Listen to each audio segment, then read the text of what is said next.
Okay, picture this. Imagine a highly successful technology executive, a certified genius who actually invented a key component for Wi Fi routers back in his 20s. The guy was incredibly wealthy, but he also had a relationship with money that could really only be described as a wild mix of deep insecurity and just childish stupidity. One day, he hands a colleague a massive stack of cash, orders them to go buy thousands of dollars worth of $1,000 gold coins, and then heads down to the Pacific Ocean with his buddies. And what did they do? They literally threw the gold coins into the sea, just skipping them across the water like rocks, laughing to see whose coin went the furthest. I mean, just for fun. Now, you might be wondering how long behavior like that can actually last. Well, the answer is not long. Years later, that brilliant executive went completely, utterly broke. Welcome to our explainer today, where we're gonna uncover why financial success really has very little to do with how smart you are and absolutely everything to do with how you behave. So, this brings us to an unbelievable paradox, one that will likely shatter everything you thought you knew about intelligence, education, and building wealth. We're going to look at two vastly different lives to answer one crucial question. Is it actually possible for a rural janitor to completely outinvest a high-powered, highly educated Wall Street executive? Okay, let's dive into this. First up, we have Ronald Reed. He was the first person in his rural Vermont family to even graduate high school. He fixed cars at a gas station for 25 years, swept floors at a JCPenney for 17 years, and his main hobby, chopping firewood. His life was literally as low-key as they come. On the exact opposite end of the spectrum, we have Richard Foscone. Foscone had the Harvard education, the MBA, and a massively successful career as an executive at Merrill Lynch. The guy was so successful he made a 40 under 40 list and retired in his 40s to become a philanthropist. So two men with wildly different backgrounds, opportunities, and education levels. But then in 2014, Ronald Reed passed away at the age of 92, and this humble janitor made international headlines. Out of the millions of Americans who died that year, Ronald Reed was one of fewer than 4,000 people to have a net worth of over $8 million. He left $2 million to his stepkids and $6 million to his local hospital and library. People who knew him were completely baffled. I mean, he hadn't won the lottery, he hadn't inherited a dime, he simply saved what little he could, invested it in blue-chip stocks, and just waited decades for it to compound. Incredible financial success is absolutely not reserved just for the elite. But it really makes you wonder, what on earth was Ronald doing that the experts weren't? Section 1. A Tale of Two Mindsets. To truly wrap our heads around how this happened, we need to look at the extreme financial philosophies these two men actually lived by. While Ronald Reed was patiently waiting for decades on end, Richard Foscone was taking a completely different path. In the mid-2000s, Foscone borrowed heavily to expand an 18,000 square foot mansion in Connecticut that cost $90,000 a month just to maintain. Let that sink in. So when the 2008 financial crisis hit, it turned Foscone's finances to absolute dust. High debt and illiquid assets left him bankrupt, literally telling a bankruptcy judge he had zero income. Fast forward to 2014, the exact same year Ronald Reed left his $8 million fortune to charity, Foscone's sprawling mansion was sold off in a foreclosure auction. Ronald Reed's simple patience easily, effortlessly, eclipsed Richard Foscone's massive education, professional experience, and short-term greed. Now, what's really interesting about this is how it highlights a phenomenon totally unique to the world of money. In Morgan Housel's fascinating book, The Psychology of Money, which is the source material we're breaking down today, he points out something profound. Finance is literally the only industry where a complete novice with absolutely zero formal training can consistently outperform a highly trained expert. Think about it. A janitor is never, ever going to perform a heart transplant better than a Harvard-trained surgeon. A gas station attendant won't design a skyscraper better than a master architect. But in investing, stories like Ronald's actually happen all the time. Section 2. Finance is a soft skill. So we have to ask the critical question here. Why? What's the hidden mechanism between what we think should happen and what actually happens with our money? Well, the answer lies in realizing that finance is not a hard science. We're taught to think of personal finance like a math equation, right? Put the data in, get the exact result out. But actually, scratch that. You are a complicated, emotional human being. You're not a spreadsheet. The psychology of money is a soft skill. It's a field where how you behave in the face of fear, greed, and uncertainty is vastly more important than what you mathematically know about interest rates or valuations. Behavior is what actually drives wealth. To truly understand why people bury themselves in massive debt, you really don't need to study interest rates. You need to study the history of greed, insecurity, and excessive optimism. When investors totally panic and sell at the very bottom of a market crash, it's not because their math was wrong. It's because they're agonizing over whether their family's future is in peril. As Voltaire so brilliantly put it, history itself doesn't repeat, but human behavior always does. Our emotions drive financial ruin way, way more often than bad math ever could.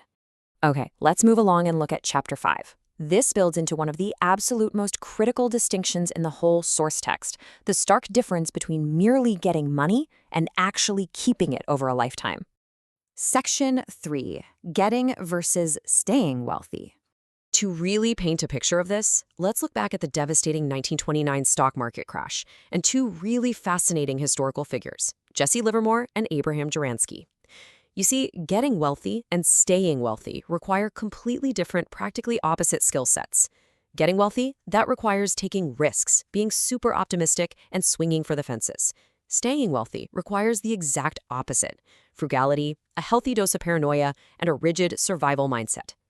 In that 1929 crash, Abraham Juransky, a wealthy real estate developer who bet heavily on the market, was utterly ruined and tragically vanished. Meanwhile, Jesse Livermore, a master trader, shorted the market and made a massive fortune in that exact same crash. But here's the twist. Overflowing with confidence, Livermore kept making larger and larger bets. He totally lacked a survival mindset. By 1933, Livermore had lost absolutely everything and vanished in the exact same tragic way Juransky did. The big lesson here is paramount. Survival is the absolute cornerstone of any financial strategy. You simply must stick around long enough without wiping out. Being financially unbreakable, steering clear of leverage, and avoiding catastrophic debt, that is far, far more important than aggressively chasing huge, quick returns. Because if you get wiped out, you erase every single opportunity to get back in the game when conditions improve. And this leads us perfectly into Chapter 10, Save Money. We're going to transition into the mathematical magic of our next section now, because survival isn't just about avoiding ruin. Survival is literally the only way to allow monumental growth to actually happen. Section 4. The secret of compounding. So the crucial point here is how time transforms simple survival into staggering wealth. And there's no better example of this than Warren Buffett. When people study Buffett, they completely obsess over his stock picks. But the author points out a mind-blowing fact. Buffett is currently worth over $84 billion. But what if he had just lived a normal life? What if he only started investing at age 30 and then retired at age 60, earning the exact same percentage returns? His net worth today wouldn't be $84 billion. It would be a mere $11.9 million. That means 99.9% of Warren Buffett's wealth is tied directly to his longevity. His skill is investing, sure, but his true secret is time. Compounding is literally like planting oak trees. In 1 year, you see almost zero progress. In 10 years, you see a bit of a difference. But in 50 years, you've created something absolutely extraordinary. Surviving all those unpredictable ups and downs, the recessions, the market crashes, that is what lets compounding run absolutely wild over the decades. Section 5. Ego versus income. So, how do we actually build the behavioral mindset required to save money and fuel that compounding? It all comes down to a battle inside your own head. Let's break down the core traits that separate the Ronald Reeds from the Richard Fuscones of the world. The humble saver operates with a rock-solid survival mindset and extreme patience. They keep their ego incredibly low and they stay comfortably frugal. On the other hand, the impulsive high earner relies on leverage and debt. They're in a constant anxious rush to build wealth quickly, often falling into a trap of peacocking, buying materialistic things just to show the world how successful they are. This leads us to one of the most incredibly powerful formulas presented in the entire explainer today. Savings equals income minus ego. Just let that sink in for a second. Past a certain basic level of comfort, spending money is mostly just a reflection of your ego. It's a way to spend money to show other people that you have money. So the most effective way to increase your savings isn't necessarily to hustle and raise your income. It's to raise your humility. This idea totally redefines what financial genius actually is. As Napoleon famously said, a genius is the man who can do the average thing when everyone else around him is losing his mind. In finance, success isn't about pulling off these complex, high-risk maneuvers. It's simply about maintaining a steady, average course, living below your means and saving consistently, while everyone else is losing their minds trying to keep up with the Joneses. And this brilliantly illustrates the true hidden value of money. We all know the tangible stuff money buys: cars, houses, designer clothes. But the intangible nature of wealth is far, far more powerful. Wealth is the money you deliberately choose not to spend. And what does that unspent money actually buy you? It buys you ultimate options and flexibility. It gives you the ability to sit back and wait for the perfect opportunity instead of acting out of sheer desperation. It gives you control over your own time and your own schedule. Ultimately, it allows you to completely exit the competitive rat race. As Nassim Taleb puts it, true success isn't about having the biggest house. It's exiting some rat race to modulate one's activities for total peace of mind. Wealth isn't about what you can visibly show off to the neighbors. It's about achieving true independence. It's that invisible safety net that lets you sleep soundly at night, knowing you have complete control of your own destiny. So, as we wrap up this explainer, I want to leave you with a final thought to radically rethink your own financial behavior.